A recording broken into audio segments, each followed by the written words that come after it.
Well, let's start with today. Today would have been your father's 97th birthday.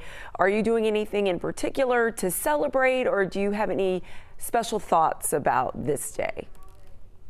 Well, certainly. Thank you for the opportunity. We are headed to Norfolk for a major event around service.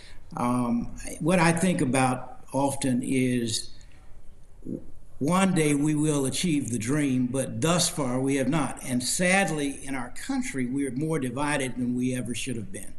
So it's time to bring civility back to the political space.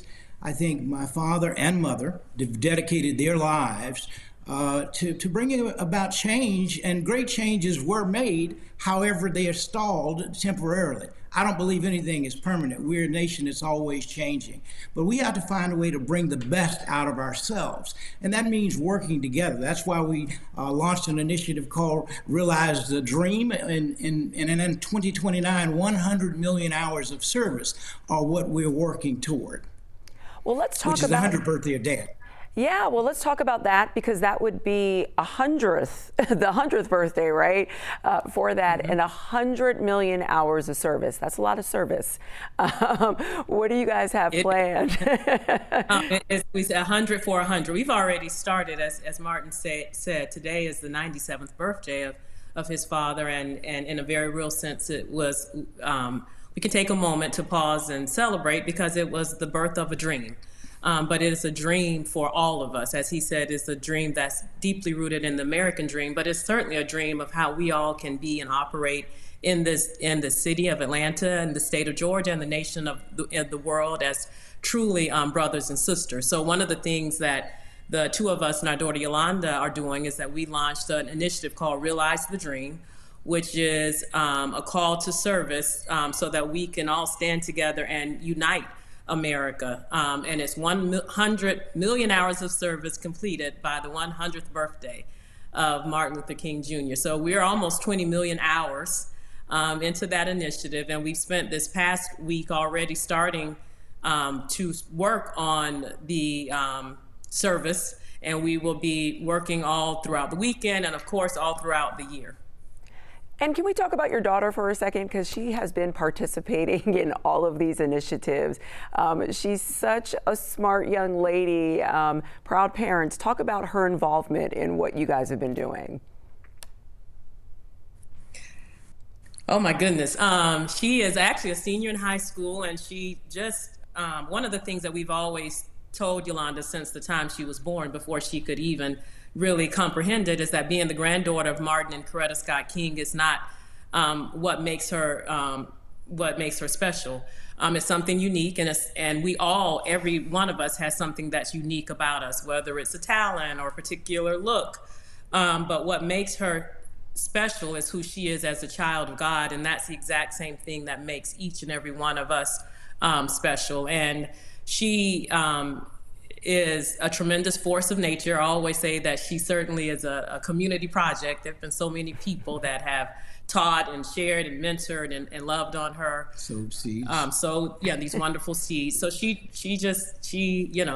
people think in some ways that she came into the world reciting the I Have a Dream speech, and not quite, but she certainly was born with this tremendous love of humanity and truly love of her grandparents' legacy. But as she said, when she was, my goodness, I think in second grade, when she was being interviewed, and she asked, well, does she want to continue her grandfather's work? And she said, well, certainly there are some aspects of it that she would, because she thinks it's important, but she also want to make her own legacy.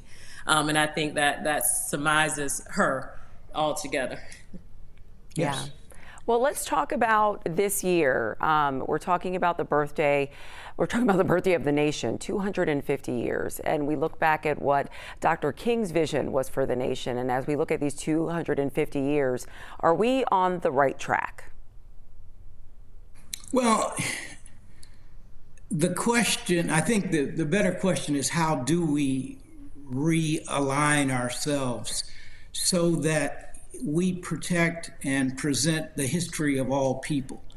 If we're not talking about what really is going on, we are missing the mark. Yes, we have to look at what has made us great, and we really are potentially a great nation. We are not achieving our greatness at this particular moment, but it does not mean that a transition cannot take place.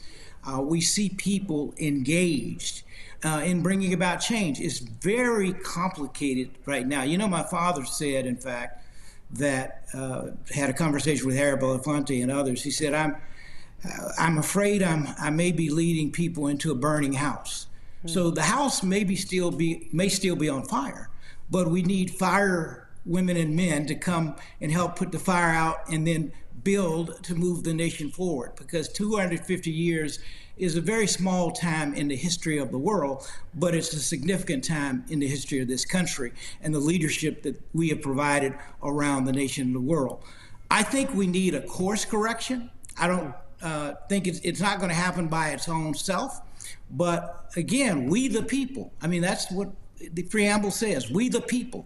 We need to understand we are the people, and we need to engage to bring about change that's going to make, really truly make our nation a great nation. And the both of you are carrying out your father and your mother's work through the Drum Major Institute. For people who may not be familiar, can you explain what it is and what you guys are doing and what you're doing this week and this weekend to commemorate the holiday? Well, the Drum Major Institute takes its name from the very last sermon that my father-in-law gave, actually here at the very last sermon that he delivered at Ebenezer Baptist Church on February 4th, 1968, literally 2 months before he was assassinated. And after he was assassinated, when Coretta Scott King was putting together his funeral service and she was deciding how best to eulogize him, she didn't pull from I Have a Dream, nor did she pull from the Mountaintop Speech and the many, many incredible sermons and works. What she chose was the Drum Major sermon. And in that, he talked about the fact that how he wanted to be remembered as someone who tried to leave the world better for all of God's children. And that was the very last thing that was played at his funeral service. And in a very real sense, he eulogized himself. And at the Drum Major Institute, we feel that that call is our pursuit. We also understand that we are all heirs to the King legacy, and it is up to each and every one of us to do our part, to stand in our power to create the beloved community. So that's what we do every day at the Drum Major Institute. And as we said earlier, Realize the Dream is an initiative that we've worked on for 2 years. It's a 5-year initiative where we are wanting to unite America through service, for us all to come together, stand together, and work together to be a part of creating that idea of the beloved community. So we've already been in New York City doing volunteer work at Covenant House there. We're on our way to Virginia. We're going to be in DC. We're going to be doing some activations with the Hawks on Monday.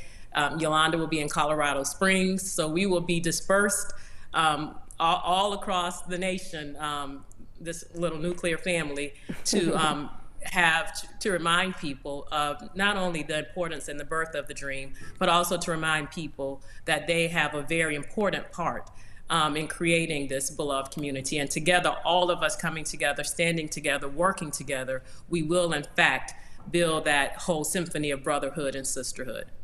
And can you let us know what you're doing specifically? I know you spoke about the collaboration with the NBA. I know you're going to be in D.C. at the memorial there at the monument. Can you tell us what you guys will be doing over the weekend and on Monday?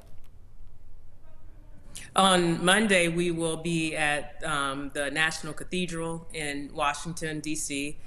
We will be laying a wreath at the King Memorial. We will be doing some work. We have a Black-Brown coalition that we have been working on for 2 years now, so we will be doing some work with the Black-Brown Coalition. And then we'll start the morning out at the NAM breakfast in Washington, D.C., which is a tradition for us, and it acknowledges people that have been on the front line working to work on the legacy and the work of Martin Luther King Jr. Then we're going to be from Washington again to Atlanta. We've been working with the Hawks on the Realize the Dream initiative. They're an incredible partner. The NBA, NFL, and MLB have all partnered with us on this initiative because we understand the importance that sports can have in unifying the cities and our nation. So we will be working on an activation with the Hawks with their Be the People service campaign. They're kicking off an entire year-long campaign as well to support Realize the Dream. And Yolanda will be in Colorado Springs for a youth summit there and fireside chat and march, activating young people in Colorado. Yeah, and lastly, when I think about how polarizing our nation can be right now, and the message of Dr. King, of course, unity, working together, fighting for the people who not necessarily have a voice in this nation. Do you still feel like this message is for everyone, no matter where you lie politically, what your thoughts are? Does that still stand Absolutely. today? Absolutely. I think like that, not only does it still stand, I think it's even more incredibly needed and supported now more than ever. And also, when you think about a message of not just unity, but we must find a way to reach internally to deposit something positive in the universe externally. And it really starts with the individual and the outlook. And also we have to expand our thinking. I think because we're trying to go back. The universe moves forward. If you look at the axis, the Earth is moving forward. There are individuals who are elected officials who are trying to move us backward to a day that's gone. And so we have to reject that, not in a violent way, but in a constructive and responsible way. And then we have to join the movement of moving forward to make a nation that serves all people and gives every child an opportunity, whether that's around education. We look at healthcare that has risen tremendously that people cannot afford. That is not acceptable. We can and we must and we will do better. Well, thank you both so much. Is there anything else that you would like to add before we end here? Yeah. I think also when you look around, I mean, obviously, I don't see how you cannot be concerned with where we are as a nation at this particular moment in history. But when you also look around, you know, we've been involved with the No Kings protests. When you look and see that millions of people are coming together, no violence, and standing together and working for all of God's children. We were in New York City earlier this week and working at the Covenant House. When you see people, again, coming together, standing together, we met with the monks when they were here in Atlanta on the 31st, the last day. We started our month of December at the Nobel Peace Prize in Norway, and we ended the month of December here with the monks that are on this march for peace. And you see the crowds that are greeting them along the way. I think that we have to remember that there is this spirit that's swelling up and this quest of us all coming together and working together. And I know that these times can be hard. And one of the things that we talk about very often is Gandhi's quote that, you know, when I despair, I remember that all through history, the way of truth and love have always won. There have been tyrants and murderers, and for a time they seem invincible. But in the end, they always fail. And all of us need to think about that, think about it always. And that's what we are needed to remember this holiday and throughout this year. And what did you feel when you saw the Monks for Peace here in Atlanta and how everyone went out there? When I reported on the story, I'm like, they're like rock stars. People wanted to be out there and touch them and feel them. And it feels like it was very much in the spirit of Dr. King. It absolutely was. I mean, the first thing that came to mind is it's not like the Dalai Lama, who had, you know, a lot of Buddhists around the world, but we didn't know any of these people, but we knew what their energy felt like, and it was uplifting, and it shows that there's obviously a hunger in this nation, really, because everywhere they go, crowds of people show up and want to be a part of, join, and advocate. They've been doing this all of their lives. That's all they do. But now they brought it and they created a process to walk from Texas to Washington, D.C. And as I said, I just felt, I felt a lifting up in a time, you know, it's like hewing out of a mountain of despair a stone of hope. And when you looked at the crowds that day here in our home city of Atlanta, you know, you looked and you saw all races, So all colors, all genders, all religions, all, people that love in many types of ways. And you saw this huge crowd of Atlantans. So certainly it made, it was a profound experience to be there, but it also reminded us of who we are in this city and how many people are so yearning to come together and stand together and work together and to be and live in peace and look at a way that we all can be together in a way in which all of us are acknowledged and seen and loved. Well, thank you both for being here today and for sharing your family with us and the world.